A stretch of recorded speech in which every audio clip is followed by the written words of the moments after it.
Hello guys, welcome to another video in my channel. अभी हम जिस मैच के बारे में बात करने वाले हैं वो है आज का CFA सुपर लीग, या फिर जिनको आप CSL के नाम पे भी जानते होंगे, उसका मैच डे 7 का मैच हेनान जिनाए और शांघाई ग्रेनलैंड शिनहुआ के बीच में।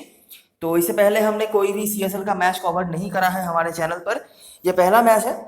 तो जैसा कि आप एक्सपेक्ट कर सकते हैं, चाइनीज़ फुटबॉल है तो ज़्यादा क्वालिटीज़ की उम्मीद ना ही रखें। एक दो टीमें हैं जहां पर मतलब बहुत सारे इंटरनेशनली नोन प्लेयर्स को वो लाए हैं अपने टीम में, जिसकी वजह से उनका क्वालिटी है जो थोड़ा बड़ा है। लेकिन खास कुछ एक्सपेक्टेशन इन टीमों से या फिर इस लीग से रखने की कोई ज़रूरत नहीं है। मेजॉरिटी ऑफ द गेम्स जो है काफ़ी स्लॉपी होते हैं। उस तरह से आप किसी भी टीम पे या किसी भी टीम के प्लेयर पे मेजॉरिटी ऑफ द टाइम्स आप दाव नहीं खेल सकते हैं। लेकिन कुछ चीज़ें हैं जिसके ऊपर हम कंसंट्रेशन दे के आज से शुरुआत कर सकते हैं CSL का। और आई होप ये भी हमारे लिए लगभग अच्छा ही जाएगा। ए लीग तो पहले बहुत ही अच्छा जा रहा था, लेकिन जैसे जैसे मैच आगे बढ़ता जा रहा है सभी को सब कुछ पता हो ही गया है, तो इसीलिए कंपटीशन काफ़ी बढ़ चुका है। अगर बहुत इधर उधर ज़्यादा कुछ नहीं होते हैं, अगर स्ट्रेट फॉरवर्ड मैसेज जाते हैं और अगर आप इधर उधर करने की कोशिश करते हैं, जो कि हम हमेशा ही करते हैं, तो दिक्कतें खड़ी हो जाती है ए लीग में। आपने देखा ही होगा अभी। लेकिन आई होप ये लीग कम से कम बेटर रहेगा, कम से कम पहले कुछ दिनों के लिए, तो क्योंकि ज़्यादा मैचेस अभी हुए नहीं हैं। तो स्टार्ट करते हैं इस मैच की एनालिसिस। ये मैच होने जा रहा है जेंगजू हंघाई स्टेडियम में, जो कि हिनान का होम ग्राउंड है। तो इस टीम को हम हिनान कहेंगे और इस टीम को हम कहेंगे शांघाई। दोनों टीमों के बारे में खास कुछ बताने के लिए है नहीं। मैं ये सब क्यों कह रहा हूँ, जब मैं आगे आपको डिटेल में समझाऊंगा इन दोनों टीमों के बारे में, आपको समझ में आ जाएगा। ठीक है, आप देखते रहो बस। तो जो होता है स्ट्रक्चर में बता देता हूँ इस सीजन से जो हुआ है CSL में, कि मेरे ख्याल से 14 या 16 टीमें हैं जिनको दो ग्रुप में डिवाइड कर दिया गया है। ठीक है, 8 ग्रुप्स पर टीम।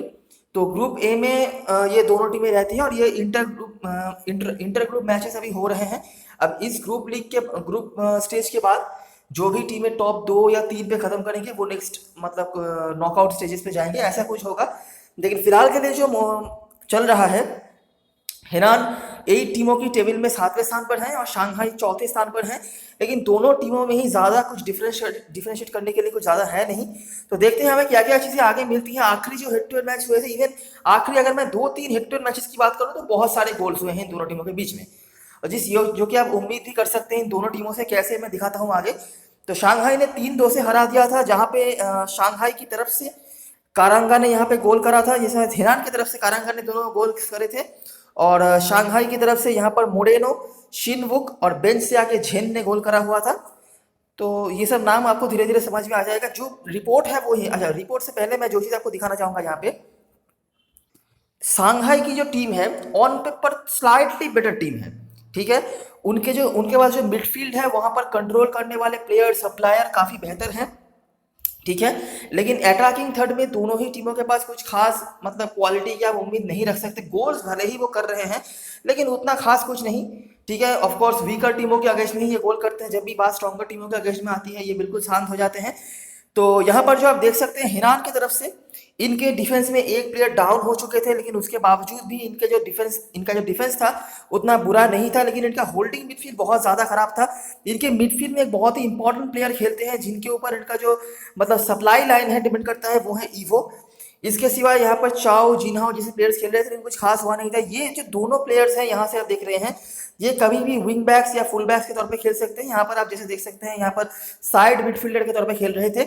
इनके अटैकिंग थर्ड में यहाँ पर करंगा खेल रहे थे। इसके सिवा कूडे या फिर ऐसा कुछ नाम है उनका, वो भी खेलते हैं। बेस्टकॉक जैसे प्लेयर्स यहाँ पर हैं।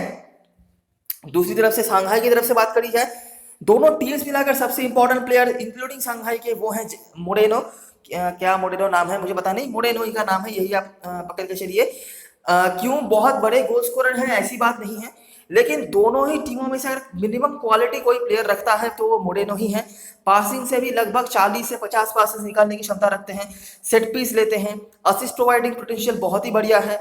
गोल स्कोरिंग पोटेंशियल रखते हैं। और ये सब कुछ होने के बावजूद भी ये कभी कभार मतलब स्ट्राइकर के तौर पे भी नहीं खेलते हैं, मिडफील्ड में भी आ जाते हैं। मतलब वर्सटाइल फुटबॉलर हैं। बहुत जगहों पर आप एक सीजन में खेल चुके हैं और बहुत सारे रोल्स एक साथ प्ले करते हैं, और मिनिमम जो क्वालिटी है शांघाई की टीम में वो यही पोजेस करते हैं। तो इसीलिए ये प्लेयर सबसे इंपॉर्टेंट प्लेयर हैं। और अभी अगर आप ड्रीम11 खोलेंगे अभी तो आपको दिख जाएगा कि मोरेनो अभी भी सब बहुत सारे लोगों के कैप्टन सिलेक्शन चॉइसेस में है। इसके सिवा यहाँ पर शिनवुक जिन्होंने गोल करा था, जो चीज़ आपको देखने को मिल जाएगा। शांघाई का मिडफील्ड यहाँ पर काफ़ी सही था। ठीक है, जहाँ पर ये कुछ प्लेयर्स खेल रहे थे। डिफेंस इनका भी खराब था, लेकिन जैसा मैंने बताया दोनों ही टीमों का अटैक बहुत बढ़िया नहीं है, इसलिए खास कुछ नुकसान नहीं हुआ। तो यहाँ पर कुछ खास बताने के लिए है नहीं। शंघाई ने मिडफील्ड कंट्रोल किया। शंघाई का डिफेंस यहाँ पर खराब था। हिनान का डिफेंस बेटर था, लेकिन उनके एक प्लेयर डाउन हो गए थे, इसके वजह से वो कुछ खास मतलब शील्ड नहीं कर पाए थे अपने टीम को। हिनान ने राइट साइड से काम करा। शंघाई का सेट पीस। कुछ इंपॉर्टेंट प्लेयर्स की बात करें, एनडोम्बू जिनके टैकल्स आपको यहाँ से दिख जाएंगे। उसके बाद वैंग शैंगवान, इस नाम को जरा ध्यान से देख लीजिएगा। मेरे ख्याल से ये जी हाँ, हिरान के डिफेंस में खेलते हैं, सबसे इंपॉर्टेंट प्लेयर हैं। मतलब एकमात्र डिफेंडर दोनों टीम से मिलाकर मुझे देखने को मिला है जिनकी टैकलिंग एक्यूरेसी, पासिंग एक्यूरेसी दोनों ही काफ़ी बेहतरीन है। और मेरे ख्याल से काफ़ी सिलेक्शन परसेंटेज भी है इनका। बहुत ज़्यादा कुछ तो नहीं है, लेकिन जो भी है इनमें है। आप देख सकते हैं इनके पासेस यहाँ पर है। आगे भी मैं इनके बारे में कुछ चीज़ें दिखाता हूँ।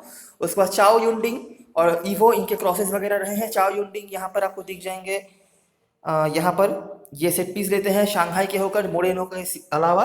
और ईवो का नाम तो मैंने आपको पहले ही बताया। रिसेंट कुछ मैचेस की बात करें तो दोनों ही टीमों के हालत कुछ खास अच्छे नहीं है। ईरान का हालत थोड़ा ज़्यादा खराब है, जैसे कि आपने देख ही लिया, अभी 7 मैदान पर है, क्योंकि गोल्स दोनों ही टीमें खा रही हैं। ठीक है, इसमें कोई दिक्कत वाली बात नहीं है, गोल्स दोनों ही टीमें खा रही हैं, लेकिन ईरान की तरफ से गोल करने लायक बंदे थोड़े कम हैं। मैं आपको आगे दिखाता हूँ। यहाँ पर वो शैंडोंग लुनिंग से हार गए थे। इनके स्ट्राइकर में जोन में यहाँ पर खेल रहे थे दुरादा और करंगा का नाम आपने ऊपर देखा। दोनों ही काफी इन्वॉल्वमेंट रखते हैं, लेकिन पेनिट्रेशन पावर थोड़ा कम है। यहाँ पर 5 मैन डिफेंस आपको दिख रहा है, और साथ में ये जो दोनों प्लेयर्स हैं झाओ और बुक्सवान, ये कभी भी ओवरलैप करके एज ए विंग बैक या विंगर के तौर पे खेलते हुए दिख सकते हैं। मिडफील्ड में ईवो, चाओ जैसे प्लेयर्स से कंट्रोल काफी खराब होता है इनके मिडफील्ड में। ईवो भी बहुत बढ़िया मिडफील्ड कंट्रोलर नहीं है, लेकिन सप्लायर ऑफ द बॉल है, सेट पीस वगैरह लेते हैं, तो एज ए फैंटेसी प्लेयर आपके लिए काफी काम पे आ सकते हैं ये। यहाँ पर हिनाइन ने भी मिडफील्ड ही कंट्रोल किया था, जहाँ से मिडफील्डर से गोल ही आए थे। तो ऑफुल डिफेंस एंड मिडफील्ड, उसकी वजह से यहाँ पर हारना पड़ा था हिनान को। अटैक भी कुछ खास यहाँ पर इफेक्टिव नहीं था, जिसकी वजह से आप देखेंगे कि ओपोनेंट का जो डिफेंस था वो कुछ खास अच्छा था भी नहीं, लेकिन वो भी उसके बावजूद भी वो इसकी एक्सपोज नहीं कर पाए थे। शिट पीस से गोल करता शैंडोंग ने, पोजीशन नहीं रखा था हिनान ने। दोनों ही टीमों की तरफ से आपको ये चीज दिख जाएगा, दोनों ही टीमें पोजीशन रखती भी नहीं है, और जहां जहां पे पोजीशन आते भी है वहां पे भी इनके पास कुछ बढ़िया पासर ज्यादा नहीं है। सेंजन को उन्होंने 2-1 से हराया था। यहाँ पर आपको दिख जाएंगे दुरादो, जो कि आपने ऊपर भी देखा इन्होंने गोल करा था, और बेंच से आकर किसी ने गोल करा हुआ था। यहाँ पर भी डिफेंस यहाँ पर खराब था, यहाँ पर भी मिडफील्ड खराब था, लेकिन चलिए कोई बात नहीं, at the end of the day result इनके सपोर्ट में गया।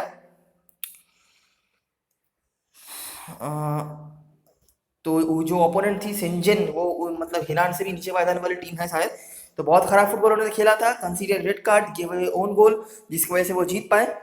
और देखिए थोड़ा बहुत पोजीशन यहाँ पर हिना ने रखा था, जैसे ही पोजीशन है वैंग शैंगवान, इनका नाम मैंने आपको बताया, साथ में चाओ, ईवो, जू चाओ जैसे प्लेयर्स यहाँ पर आपको दिख जाएंगे। वैंग शैंगवान काफी इंपॉर्टेंट प्लेयर है, मतलब जहाँ पे टीम के किसी भी प्लेयर्स के कुछ भी पासेस नहीं होते, वहां पर भी लगभग 20 से 30 पास वो निकाल के ही देते हैं।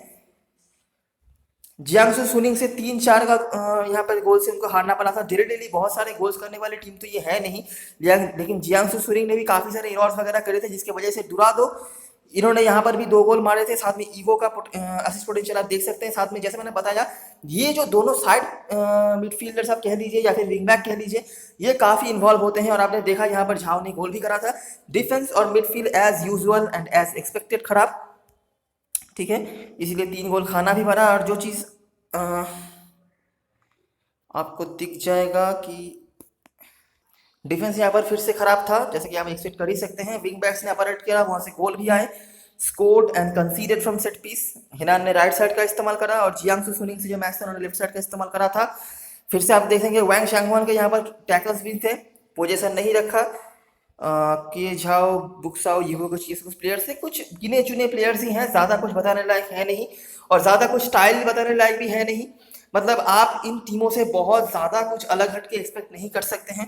हो सकता है कि एक आध पासिंग के वजह से या फिर कैप्टन वाइस कैप्टनसी की वजह से स्मॉल लीग में आपका कुछ अलग हो, नहीं तो बहुत ज़्यादा कुछ यहाँ से आप एक्सपेक्ट नहीं रख सकते। एक चीज़ जो आपने कॉन्सिस्टेंटली नोटिस करी है कि एक या मल्टीपल गोल्स तो वो कर ही रहे हैं, और गोल खा भी रहे हैं डेली। इनके जो मेन गोल स्कोरर्स हैं वो बेसिकली उनके सेंट्रल स्ट्राइकर्स ही हैं। इसके सिवाय कुछ कुछ मैचों में इनके विंग बैक्स ने ऑपरेट वगैरह करे हुए हैं। और मिडफील्ड में ईवो जो है ये काफ़ी मतलब कंट्रीब्यूट वगैरह करते हैं। अगर जब बात आती है गोल स्कोरिंग पोटेंशियल क्रिएट करने की। और चाओ वांग सैंगहुआन जो प्लेयर हैं ये डिफेंस में काफ़ी इंवॉल्वमेंट रहते हैं और एज ए फैंटेसी प्लेयर आपके लिए इंपॉर्टेंट हो सकते हैं, क्योंकि ये टैकलिंग और पासिंग दोनों तरफ से आपको पॉइंट दे सकते हैं। शंघाई सिन्हुआ की बात करी जाए, इनका भी हालत कुछ खास अच्छा नहीं है। तो यहाँ पर डालियन से इन्होंने 2-2 की ड्रॉ करी हुई थी, जहाँ पर आपको दिख जाएगा कि शिनवुक ने यहाँ पर 2 गोल मारे, 1 गोल करा था और 1 गोल कोई शायद बेंच से आकर उन्होंने करे थे। तो कुछ मिस्टेक्स यहाँ पर करा था इनके गोलकीपर और इनके जो डिफेंडर हैं इन्होंने, जिसकी वजह से उनको गोल कंसीड करने पड़े थे, नहीं तो यहाँ पर क्लीन शीट रख के ही जीत सकती थी। और लास्ट इन्होंने पेनल्टी भी और कंसीड कर लिया था। Shanghai had better defence and midfield, लेकिन lack of attacking fire power इनका भी वही है, मतलब lack of attacking fire power, जिसकी वजह से इनको भी दिक्कतों का सामना करना पड़ा। सेट पीस से स्कोर किया। झैंगलू इनके सबसे ज्यादा टैकल्स विन थे। मोरेनो जैसे मैंने बताया सबसे ज्यादा पासेस, पोजीशन नहीं रखा। गुआंगजू एवरग्रांडे से यहाँ पर हारना पड़ा। फिर से यहाँ पर आपको दिख जाएगा मोरेनो का गोल, और इनका जो मिडफील्ड है कंपैरेटिवली ज़्यादा बेटर है। मैं डिफेंस की बात नहीं करूंगा, डिफेंस इनका थोड़ा खराब है, लेकिन मिडफील्ड में जिगु और जिनली ये जो दोनों मिडफील्डर्स हैं ये काफ़ी अच्छा कंट्रोल करते हैं और दोनों के ही पास काफ़ी सही असिस्ट पोटेंशियल भी है। ठीक है, जिनली ने बीच बीच में कुछ गोल्स भी करे हुए हैं और यहाँ पर मोरेनो का गोल था, जिनली ने यहाँ पर गोल करा हुआ था। तो डिफेंस यहाँ पर पूरी तरह से एक्सपोज कर दिया था। मिडफील्ड यहाँ पर ठीक ठाक काम कर रहा था, गोल वहां से आए भी। गुआंगजू ने विंग्स का ज़्यादा इस्तेमाल करा था और मेरे ख्याल से यहाँ से गोल भी आए थे। जी हाँ, इनके एक राइट विंगर ने गोल भी करा था। और एक चीज़ आप नोटिस कर सकते हैं कि विंग के अगेंस्ट में शांघाई को थोड़ा बहुत दिक्कतों का सामना करना पड़ रहा है। शांघाई ने यहाँ पर पोजीशन रखा था, लेकिन फिर भी आप देखेंगे कि ज़्यादा कोई पासर्स नहीं है। मोरेनो अटैकर हैं, लेकिन सबसे ज़्यादा टैकल्स इनके विन, उसके बाद यांगजू और चाओ युनडिंग बहुत ज़्यादा इंपॉर्टेंट प्लेयर है। पासिंग से भी आपको पॉइंट देने की क्षमता रखते हैं और यहाँ पर क्रॉसेस भी उन्होंने निकाले हुए थे। नेक्स्ट मैच शैंडोंग लुरेंग को उन्होंने हराया, लेकिन यहाँ पर उनकी डिफेंस अच्छी हुई थी ऐसा आप नहीं कह सकते, क्योंकि ओपोनेंट का जो अटैक था वो कुछ ज़्यादा ही खराब यहाँ पर कर रहा था। और उससे भी बड़ी बात, मैरुएन फेलाइनी जो कि एक मिडफील्डर है, उनको यहाँ पर स्ट्राइकर के तौर पर खिला रहे थे, तो जो होना था वही हुआ, कुछ खास हुआ नहीं। इनके गोलकीपर ने बहुत ज़्यादा सेव्स करे थे इस मैच पर। इसके सिवाय मोरेनो आप देख सकते हैं यहाँ पर मिडफील्ड में आ गए, कभी स्ट्राइकर के तौर पे खेल रहे हैं, कभी विंग पे आ रहे हैं, तो काफ़ी मतलब वर्सटाइल फुटबॉलर हैं। जैसे मैंने आपको बताया, साथ में चाओ युनडिंग के यहाँ पर असिस्ट था और गोल किया था शिनवुक ने। डिफेंस यहाँ पर थोड़ा सही था, पोजीशन नहीं रख पाए थे। फिर से अटैकिंग थर्ड एक्टिव था, लेकिन एक ही गोल हुआ। डिफेंस फिर से यहाँ पर खराब था, लेकिन excellent goal keeping and effective wing play की वजह से यहाँ पर जीत पाए। फिर से मोरेनो के टैकल्स आपको दिख जाएंगे और पासेस के मामले में भी वही उन्हीं का नाम है। तो यह है शांघाई शेनहुआ। जैसे कि मैंने बताया, बहुत ज़्यादा गोल स्कोरर या फिर बहुत ज़्यादा पोटेंशियल यहाँ पर आप उम्मीद नहीं रख सकते। सेंट्रल स्ट्राइकर्स के ऊपर ही आपको ज़्यादा से ज़्यादा भरोसा रखना पड़ता है। और कुछ हद तक मैं कहूँगा, अगर आप चाहें तो हिनान की तरफ से दोनों विंग बैक खेल रहे हैं, उनको आप ज़रूर अपनी टीम में ट्राई कर सकते हैं। ठीक है, अटैकिंग थर्ड में बात करी जाए, दोनों ही टीम का लगभग सेम ही मैं कहूँगा, बहुत ज़्यादा कुछ नहीं, लेकिन हिनान के पास पॉजिटिव स्ट्राइकर्स ज़्यादा हैं। ठीक है, चाहे आप कुर्डे या जो भी उनका नाम है, करंगा जैसे प्लेयर्स की बात कर लीजिए, या फिर जो भी खेल रहे हैं उनके स्ट्राइकर जोन में। लेकिन शांघाई शेनहुआ के पास भले ही पॉजिटिव स्ट्राइकर नहीं हो, लेकिन उनके पास मल्टीपल ऐसे प्लेयर्स हैं जो कि अटैकिंग जोन में खेल सकते हैं, इंक्लूडिंग मोरेनो आपने देख लिया है। मिडफील्ड कंपैरेटिवली बेटर है शांघाई शेनहुआ का, लेकिन डिफेंस उतना सही नहीं है, और जो कि हिनान का सही है। लेकिन मतलब ऐसा ही कुछ है, मतलब दोनों ही टीमों में आप बहुत ज़्यादा कुछ डिफरेंशिएट कर नहीं सकते हैं।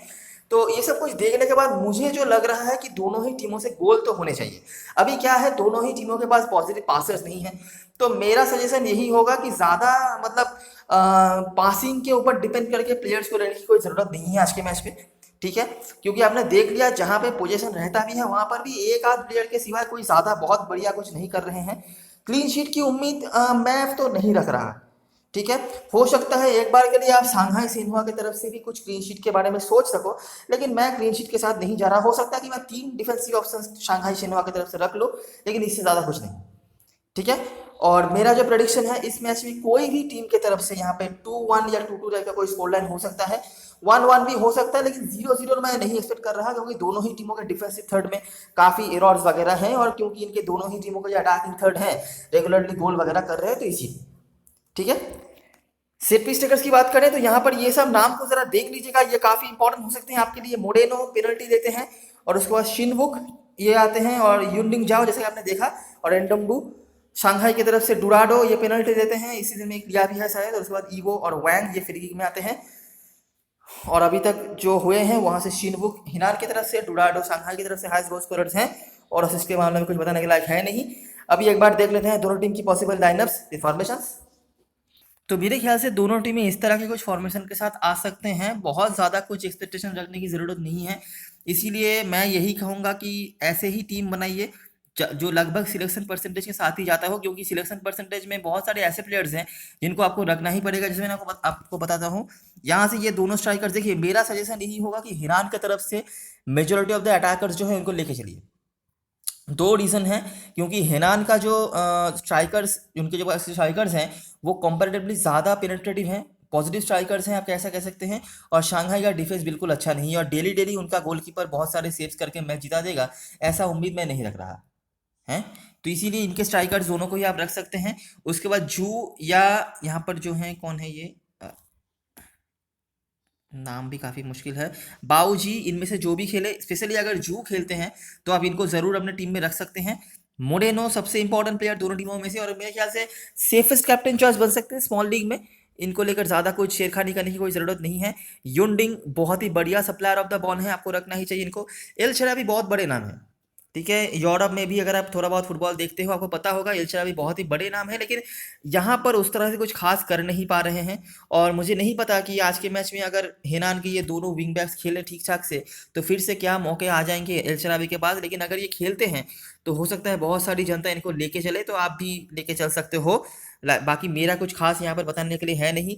मिडफील्ड में ईवो सबसे इंपॉर्टेंट प्लेयर हैं जिनको आपको रखना ही पड़ेगा, सप्लायर ऑफ द बॉल हैं। और यहाँ से जिनली अगर आप स्पेस मैनेज कर पाते हैं तो ट्राई कर सकते हैं, बाकी मुझे यहाँ पर कुछ खास नज़र नहीं आ रहा है। और यहाँ से शैंग हुआन, जैसे मैंने बताया सेंट्रल डिफेंस में बुक्सवान और झाओ, ये दोनों विंग पे स्प्रेड करेंगे। स्पेशली झाओ का पेनिट्रेशन पावर बहुत ही बढ़िया है, और बुक्सवान के पास असिस्ट पोटेंशियल है, जिनके वजह से उनको आप टीम में रख सकते हैं। यही कुछ चीज़ें हैं। तो अभी एक बार देख लेते हैं ड्रीम 11 की टीम। तो आप देख सकते हैं मैंने इस तरह का एक टीम फॉर्मेशन करा है। क्या प्रॉब्लम है कि यहाँ पर स्ट्राइकर्स को बहुत ज़्यादा क्रेडिट्स दे दिए गए हैं, तो यही एक दिक्कत वाली बात है। और दूसरी तरफ से बाकी पोजीशन में जो प्लेयर्स हैं, चाहे आप मिडफील्ड की बात कर लीजिए या फिर डिफेंस में बात कर लीजिए, तो ऐसे कोई प्लेयर्स नहीं हैं जिनको मैं ले सकूं, मतलब रेलिवेंट प्लेयर्स नहीं है। अगर क्रेडिट सेव करने के लिए किसी को भी ले लेता हूं तो मुझे नहीं लगता कि कुछ खास फायदा होने वाला है। तो मैंने यहाँ पर क्या किया है आप देखिए, मैंने तीनों ही जो अटैकर्स हैं कड़ंगा, डुराडो और शिनवुक, इनको रखा है। अगर शिनवुक नहीं खेलते हैं तो आपके लिए थोड़ा राहत होगा, क्योंकि उनके जगह पर जो भी खेलेंगे आपके लिए थोड़ा क्रेडिट बचा के ले जाएंगे। लेकिन मैं फिलहाल के लिए शिनवुक को पकड़ के ही चल रहा हूँ। तो उसके बाद मोरेनो तो यहाँ पर है ही, चाओ युंडिंग, जिनली को मैंने रखा है सिर्फ क्रेडिट सेव करने के लिए, और थोड़ा बहुत पोटेंशियल भी अच्छा रखते हैं मिडफील्ड में कंट्रोल वगैरह करने का। कुछ पॉइंट्स मेरे को कलेक्ट करके दें, और मेरे ख्याल से सेकंड लास्ट मैच में गोल भी करा हुआ है इन्होंने। ये है मेरे ख्याल से ईवो। लेकिन प्रॉब्लम इनके लिए यही है कि ये बहुत ज़्यादा क्रेडिट ले रहे हैं, मतलब 9.5 क्रेडिट, वो भी एक ऐसा मिडफील्डर जिनके पास ज़्यादा कुछ क्वालिटी नहीं है, लेकिन हाँ एज ए फैंटेसी प्लेयर आपके लिए इंपॉर्टेंट हो सकते हैं, क्योंकि असिस्ट पोटेंशियल है इसीलिए, और सिलेक्शन परसेंटेज भी काफ़ी डिसेंट है, तो इसीलिए मैंने इनको रखा है। डिफेंस में आप देखेंगे मैंने जाओ टिंग को रखा है, सेंट्रल डिफेंडर है शांघाई शेनुआ की तरफ से। मैंने कोशिश करी है शांघाई शेनुआ की तरफ से ज़्यादा डिफेंडर लेने की, क्योंकि बहुत सारी जनता जो है हो सकता है कि शांघाई के 4 डिफेंडर्स लेके आए, लेकिन मुझे ज़्यादा एक्सपेक्टेशन उनके डिफेंस से नहीं है, और मुझे नहीं लगता कि दोनों टीम आज के मैच में दोनों टीम में से कोई भी क्लीन शीट रखेगी, तो इसीलिए। लेकिन थोड़ा सेफ रहने के लिए मैंने 3 डिफेंडर रख लिया है। उसके बाद जिनली शायद इनका नाम है, जो भी है, तो ऐसा डिफेंस में से मुझे बहुत ज़्यादा कुछ एक्सपेक्टेशंस नहीं है।